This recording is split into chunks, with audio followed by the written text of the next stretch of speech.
Halo semua, saya Gary Kubun. Hari ini kembali saya ingin share satu cerita menarik, satu cerita inspiratif yang dimana bisa menambah semangat, bisa membuat kita lebih bersyukur lagi akan hidup ini, dan kita ingin untuk berbuat hal yang baik lagi untuk semua orang. Kita tebarkan hal-hal kebaikan, hal-hal yang positif buat semua orang, sehingga kita bisa hidup damai, kita hidup bahagia dan selalu bersyukur.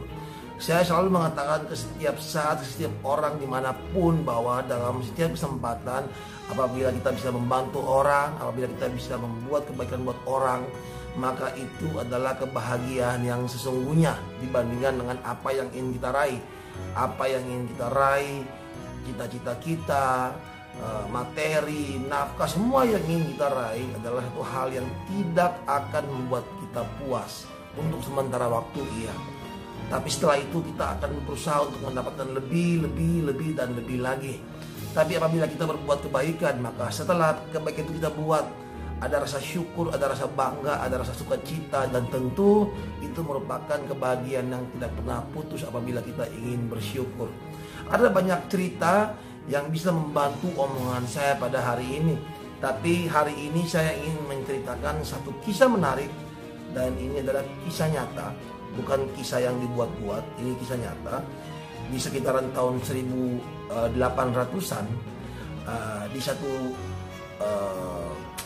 katakanlah kota, ada seorang petani yang pada saat itu mau pulang dari tempat kerjanya ke rumah. Di perjalanan dia bertemu dengan seorang anak kecil yang lagi sementara terperosok di dalam lumpur di sekitaran tempat dia kerja.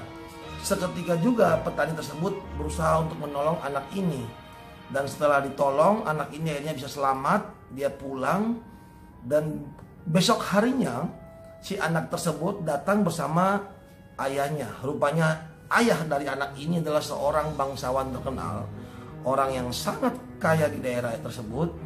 Dan si orang tersebut mencari petani ini, datang ke rumahnya dan menawarkan untuk memberikan hadiah kepada si petani ini, karena petani ini sudah menolong anaknya.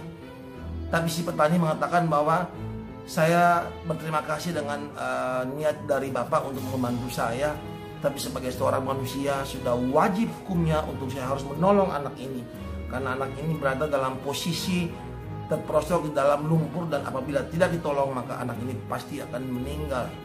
Mendengarkan kalimat dari petani tersebut, sang bangsawan kaget dan tidak menyangka bahwa ada seorang petani yang hatinya begitu baik, bahkan tidak mau menerima imbalan, padahal petani ini hidup dengan ekonomi yang sangat pas-pasan. Lantas tidak seberapa lama kemudian, si bangsawan itu melihat ada anak dari petani tersebut. Dia lalu menawarkan tawaran kepada si petani bahwa kalau begitu saya akan menyekolahkan anak kamu sampai setinggi-tinggi mungkin, karena anak ini pasti mempunyai kepintaran dan kebaikan serta mempunyai ketulusan hati seperti bapaknya. Karena anaknya ditawarkan untuk sekolah, petani tersebut menerima tawaran dari si bangsawan, dan akhirnya anak itu sekolah di Saint Mary School sampai menjadi seorang profesor. Beberapa waktu kemudian si anak tersebut akhirnya menemukan sebuah temuan yang luar biasa, inovasi yang luar biasa, sehingga membuat yang bersangkutan menjadi profesor. Si bangsawan tersebut akhirnya tambah tua, dan anaknya bertambah dewasa. Anaknya si bangsawan tersebut akhirnya pada suatu ketika mengidap penyakit yang namanya pneumonia, ya, penyakit gangguan pernapasan, pneumonia.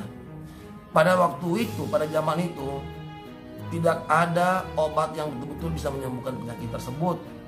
Namun untung, karena temuan atau obat yang ditemukan oleh si anak petani itu yang membuat dia menjadi profesor, akhirnya si anak dari bangsawan tersebut bisa sembuh. Obat yang ditemukan adalah penisilin. Sementara anak petani yang akhirnya menjadi seorang profesor itu adalah Alexander Fleming.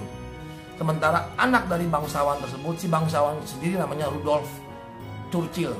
Anaknya Rudolf Churchill namanya Winston Churchill, yang akhirnya menjadi Perdana Menteri Inggris yang sangat terkenal.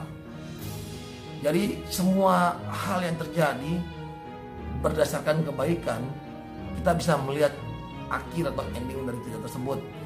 Winston Churchill adalah seorang Perdana Menteri Inggris terkenal pada zamannya, dan mungkin sampai sekarang pun masih banyak yang tahu tentang seorang Winston Churchill yang notabene adalah seorang Perdana Menteri yang juga menggunakan banyak kata-kata bijak, kata-kata mutiara sangat luar biasa, membantu yang sangat inspiratif. Begitupun juga Alexander Fleming, penemu dari penisilin.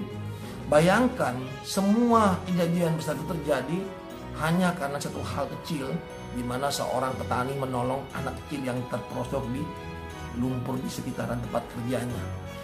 Inilah yang ingin saya sampaikan, bahwa tidak ada sesuatu yang kebetulan di dunia ini, tidak ada hal yang dimana itu tanpa seizin dan tanpa keinginan dari Tuhan untuk terjadi. Apabila Anda menemukan suatu kesempatan di mana Anda bisa menolong orang, tolonglah orang tersebut. Karena kita tidak pernah tahu bahwa apa skenario besar yang disiapkan oleh Tuhan ke depan, berdasarkan hal kecil yang kita buat, hal yang sangat sepele tapi mendatangkan kebaikan, dan yang pastinya adalah membuat sukacita, membuat kebahagiaan, dan rasa syukur selalu ada. Demikian video inspirasi saya. Ini sebuah cerita yang sangat menarik karena menurut saya kebaikan betul-betul bisa terjadi dan menghasilkan kebaikan-kebaikan yang lebih besar lagi. Penisilin membantu menyembuhkan banyak orang. Seorang Winston Churchill yang menjadi seorang Perdana Menteri yang sangat luar biasa, dan menurut saya perlu untuk saya ceritakan, membantu kata-kata saya bagaimana kita harus berbuat atau menabur kebaikan kepada semua orang. Demikian cerita inspirasi dari saya, semoga bisa bermanfaat, semoga bisa menambah semangat, bisa memberikan kebahagiaan, sukacita, ya, terutama dalam masa-masa social distancing ini. Semua bisa merasakan bagaimana kehidupan ini tanpa anugerah Tuhan, maka kita tidak ada apa-apanya. Saya Giri Kubun, semoga bermanfaat. I love you, God bless. Salam generasi hebat. Tuhan memberkati.